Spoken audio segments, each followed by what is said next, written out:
అక్క గురించి మాట్లాడితే ఎక్కడ ఇంటికి చెడ్డ పేరు వస్తుందో, తర్వాత పెళ్లి కావలసిన చెల్లెళ్ళ జీవితం ఏమైపోతాయో అని మా అందరి గురించి కూడా తానే ఆలోచిస్తూ ఉంటుంది. ఈ బాధ్యతల్ని, ఆలోచనల్ని తన గుండెల్లో మోస్తూ ఇప్పుడు ఈ నిర్ణయం ఎలా తీసుకుంటుంది? ఈ పెళ్లికి ఎలా ఒప్పుకుంటుంది? కృష్ణ, నేను తప్పుగా మాట్లాడుతున్నాను అనుకుంటావో, ఎమోషన్స్ని తక్కువ చేసి మాట్లాడుతున్నాను అనుకుంటావో నాకు తెలీదు. కానీ నువ్వేం చేస్తావో నీ ఇష్టం. బాధ్యతలు, కుటుంబం అంటూ సమస్యని మరింత కఠినమైన సమస్యగా మారుస్తావో, ఏదైతే అది అయింది, ఈ సొల్యూషన్తో వాళ్ళ ప్రేమను పెళ్లిపీటల వరకు చేర్చుతావో డిసైడ్ చేసుకో. నేను మాత్రం శ్రీకాంత్ విష్ణుల పెళ్లి చేయడానికే డిసైడ్ అయ్యాను.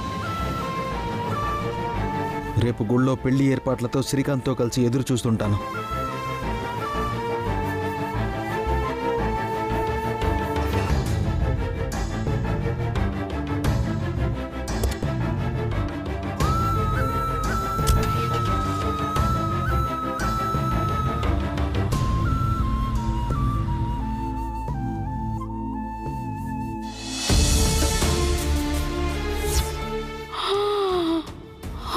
రణమా రణమా రణమా రణమా రణమా రణమా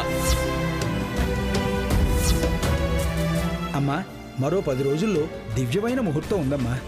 అయితే ఆ ముహూర్తాన్నే నిర్ణయించండి పంతులు గారు. అవును పంతులు గారు, ఆ ముహూర్తానికే నా కూతురు శిఖరకు శ్రీకాంత్కు పెళ్లి జరిపిస్తాము. ఇక ఈ ముహూర్తాన్ని ఎవ్వరూ మార్చలేరు. విష్ణు శ్రీకాంత్కి రేపు గుళ్ళో పెళ్లి చేయాలనుకుంటున్నాను. నేను మాత్రం శ్రీకాంత్ విష్ణుల పెళ్లి చేయడానికే డిసైడ్ అయ్యాను.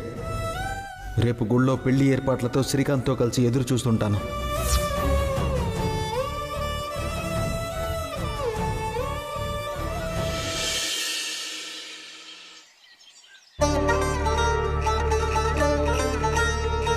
వరుణ్, వెళ్ళిన పని ఏం చేశావు?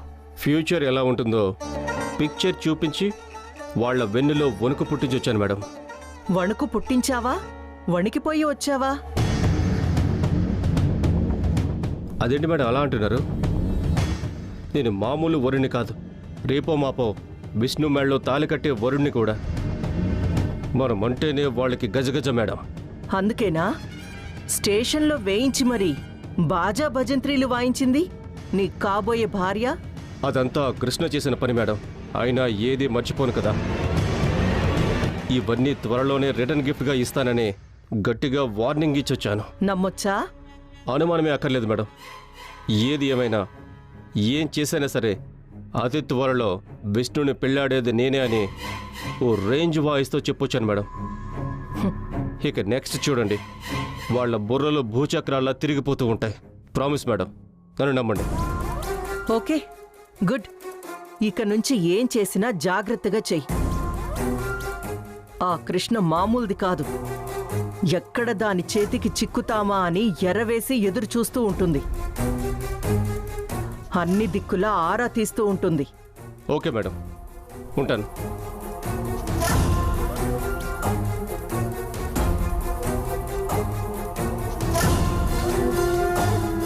కృష్ణ, నీ ఆటలు నేను సాగనివ్వని.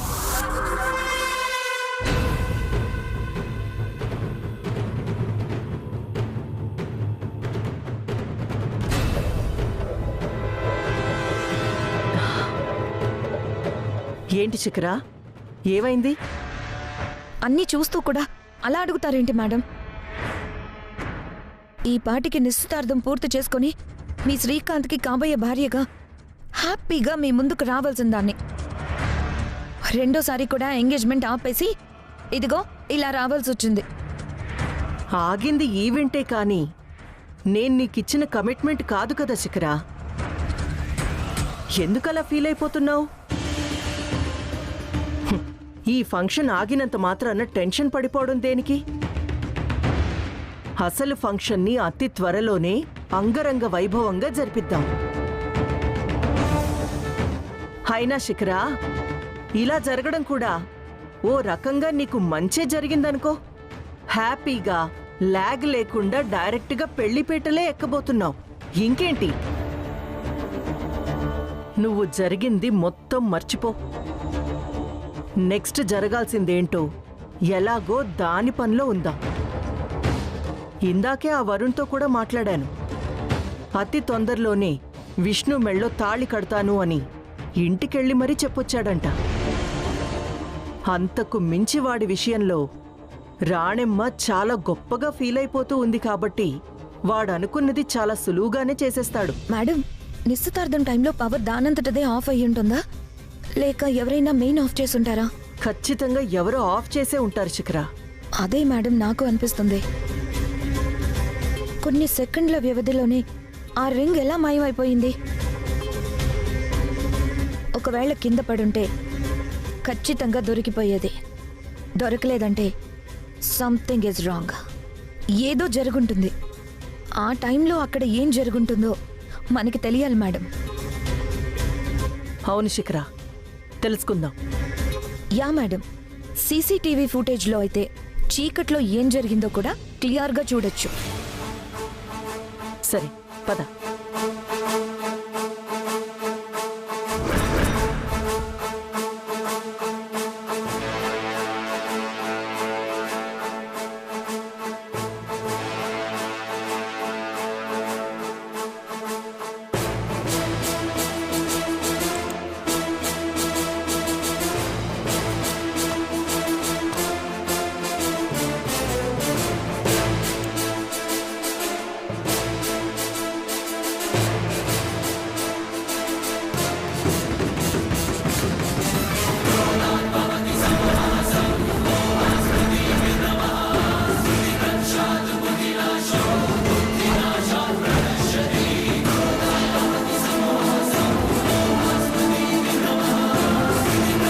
ఇక్కడ నేను చూసుకుంటాను, నువ్వు వెళ్ళు.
చెప్పానా శిఖరా, ఇది కావాలనే చేశారని?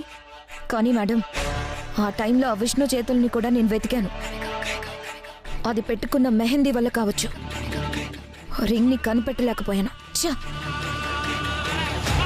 అప్పుడే అది నా చేతికి చిక్కినట్టయితే 10 మందిలో దాని పరువు తీసుండేదాన్ని. Cool Shikhara, cool. ఏం చేశారో తెలిసింది కదా. ఇప్పుడు వాళ్ళ గురించి మన దగ్గర ఒక ఎవిడెన్స్ కూడా ఉంది. దీని అవసరం మనకి త్వరలోనే పడచ్చు, మీ పెద్దమ్మ ముందు ప్రదర్శించడానికి. దీంతో మనం ఏం చెయ్యాలో అదే చేద్దాం. ప్రతి అడుగు పద్ధతిగా వేద్దాం. ఓకే మేడం, కాకపోతే ఈ మ్యాటర్ నా మనసుని బాగా హర్ట్ చేసింది. ఈ బాధను ఎలా తగ్గించుకోవాలో నాకు తెలుసు.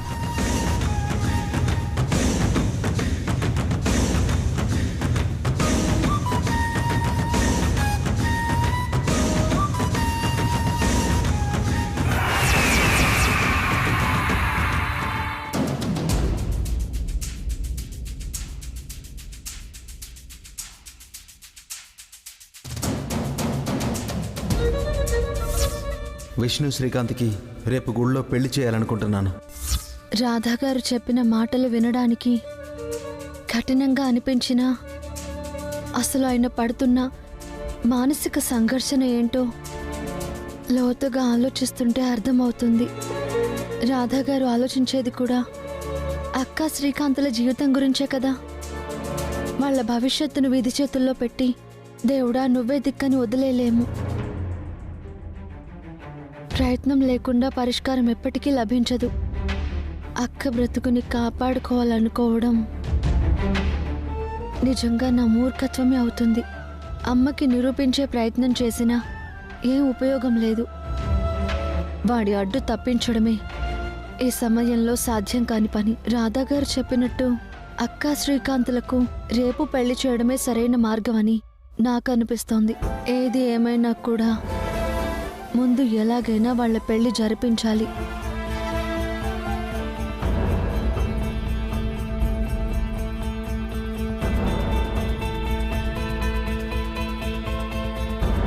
మరి అక్కని ఎలా ఒప్పించడం? తను ఈ పెళ్లికి ఎట్టి పరిస్థితుల్లో ఒప్పుకోదు. మరి ఎలా? ఒక పక్క ఆ వరుణ్ వాళ్ళు పెళ్లి పనులు అంటూ తొందర పెడుతున్నారు. మరోవైపు పిన్ని వాళ్ళు శిఖర శ్రీకాంతుల పెళ్లిని ఏ క్షణంలో అయినా చేసేలాగా ఉన్నారు. వాళ్ళని ఎలా ఆపగలను? అక్కనెలా ఈ పెళ్లికి ఒప్పించగలను?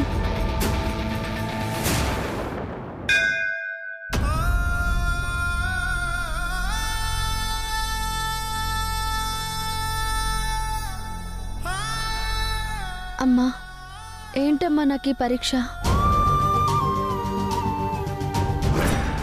అవును కృష్ణ, శ్రీకాంత్ అంటే నాకు చాలా ఇష్టం.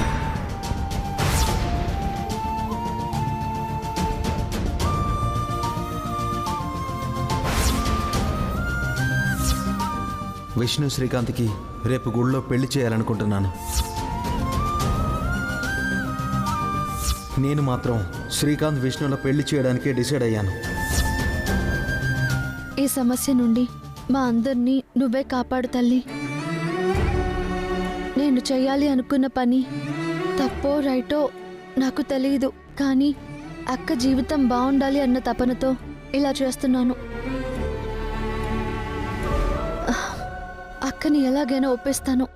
ఇది నేను చేసే యజ్ఞంగా భావించి నన్ను ముందుకు నడిపించు తల్లి.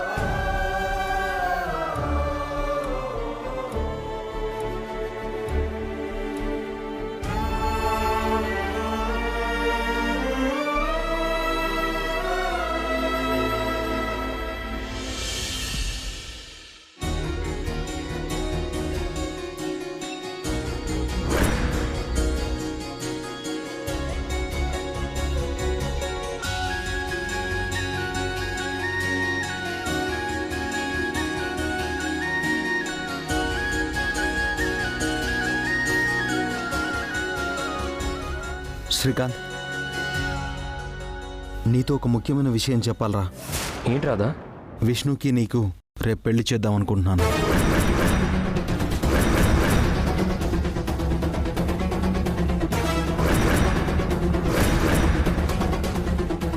ఏంటి రాదా? ఏం మాట్లాడుతున్నావు? నువ్వు సరిగ్గానే విన్నావు శ్రీకాంత్. విష్ణుతో నీ పెళ్లి చేయాలని నేను డిసైడ్ అయ్యాను. అయినా నేను అనుకుంటేనే కాదు కదా, ఒకసారి నీతో కూడా చెప్పాలని చెప్తున్నాను. ఏమంటావు? నేనేమంటాను రా, నా లైఫ్లో ఇంతకన్నా గొప్ప మూమెంట్ ఏముంటుంది చెప్పు.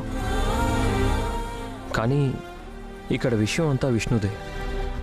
అసలు తనకు చెప్పారా? ఒప్పుకుందా? ఇంకా ఆ విషయంలో క్లారిటీ లేదు, కానీ కృష్ణతో మాత్రం చెప్పాను. ఏం చెప్పైనా సరే విష్ణుని ఒప్పించి రేపు ఉదయం గుడికి తనను వెంటబెట్టుకుని రమ్మని చెప్పాను. తనే వస్తుంది. నువ్వైతే ఉదయాన్నే పెళ్లికి సిద్ధమైపో, సరేనా? కానీ నాకెందుకో ఈ హడావిడి పెళ్ళికి విష్ణు ఒప్పుకోదేమో అనిపిస్తుంది. ఎందుకు ఒప్పుకో శ్రీకాంత్? నిన్నంతగా ప్రేమించింది కదా. పైగా ఇప్పుడు తనున్న పరిస్థితి కూడా బాలేదు. ఆ వరుణ్ గాడి ఫ్యామిలీ పెళ్ళో అని టార్చర్ పెడుతున్నారంట. వేషాలు వేసి నేను వాళ్ళ పెళ్లి పనులను ఆపాల్సి వస్తుంది. ఇదొక్కటే సమస్య కాదురా. ఇటుపక్క శిఖర వాళ్ళ అమ్మాయితే లేడీ బాహుబల్లాగా మంచి ఫాలోయింగ్ ఉంది. 10 రోజుల్లోనే మీ పెళ్లికి ముహూర్తాలు ఫిక్స్ చేసేలా ఉంది. ఇంత మేజర్ సమస్యలు ఫెన్సింగ్ వైర్లలా చుట్టుకున్నప్పుడు విష్ణు కూడా ఆప్షన్ ఏం లేదురా. సో ఖచ్చితంగా తను కూడా ఈ పెళ్లిని యాక్సెప్ట్ చేయాలి. నువ్వు అంటుంది కరెక్టే అన్నయ్య, కానీ తన మనసులో ఎలాంటి నిర్ణయం ఉందో మనకు తెలియదు కదా. ఏంట్రా మరీ టూ మచ్గా ఉన్నావు? ప్రాబ్లమ్స్ ఉన్నాయి, సొల్యూషన్ వెతికానని నేనంటుంటే ఒప్పుకుంటుందా ఒప్పుకోదా అని ఏంటా పనికి మాలిన డౌట్లు నువ్వు? విష్ణు రేపు ఉదయం గుళ్ళో నిన్ను పెళ్లి చేసుకోవడానికి వస్తుంది, రావాల్సిందే అంతే. తను నిన్ను ప్రేమించింది నిజమే అయితే తను ఎలాంటి పరిస్థితిలో ఉన్నా నీకోసం వచ్చి తీరుతుంది. తను రాలేదంటే ఇంకా తనని మర్చిపో.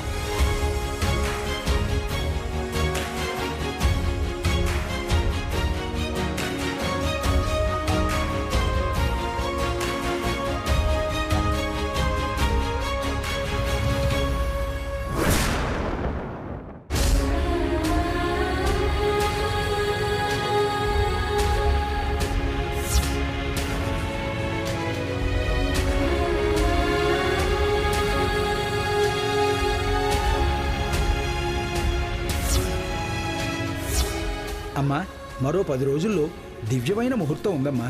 అయితే ఆ ముహూర్తాన్నే నిర్ణయించండి పంతులు గారు.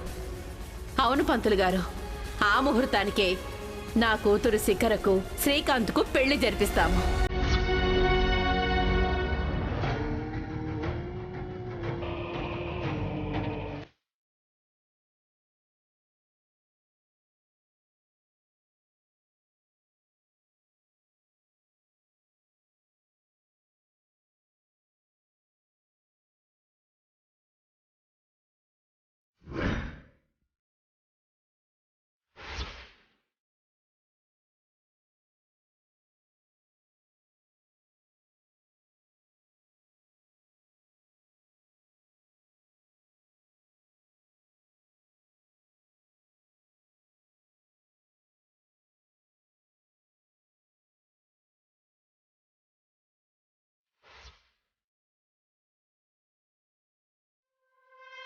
అక్క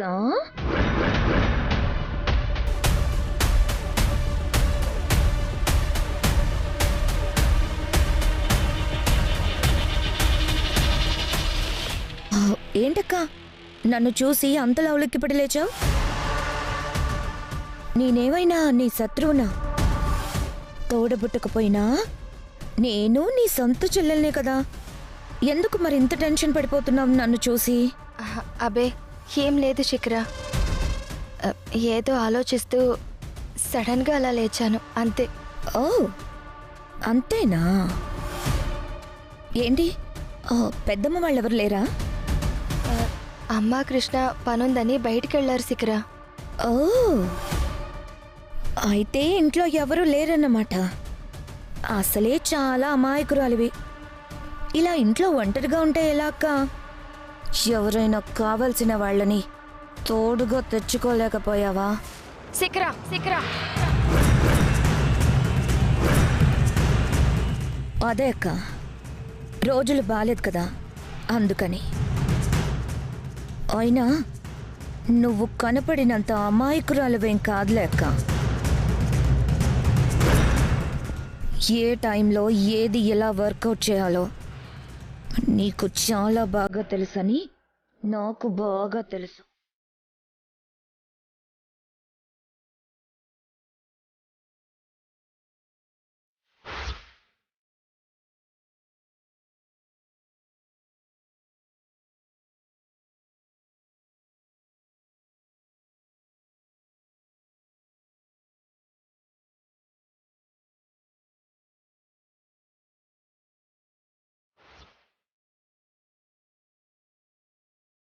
అబ్బో గౌరింటాకు చాలా బాగా పండిందక్క.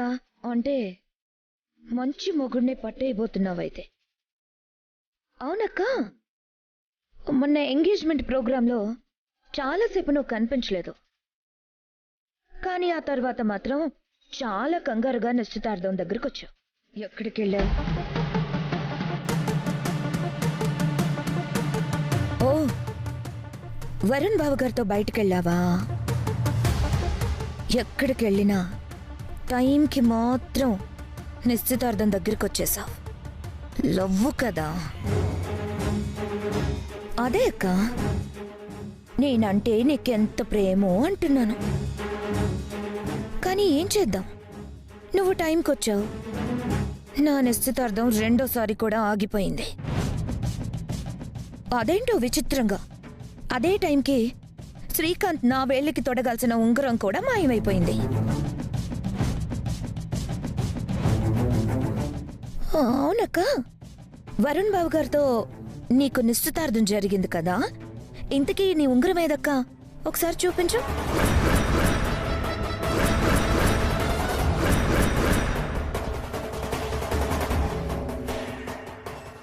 నా నిశ్చితార్థపు ఉంగరం చూసుకునే అదృష్టం నాకెలాగూ లేదు. కనీసం నీ ఉంగరాన్నైనా చూసి సంబరపడతాను. ఏది చూపించు.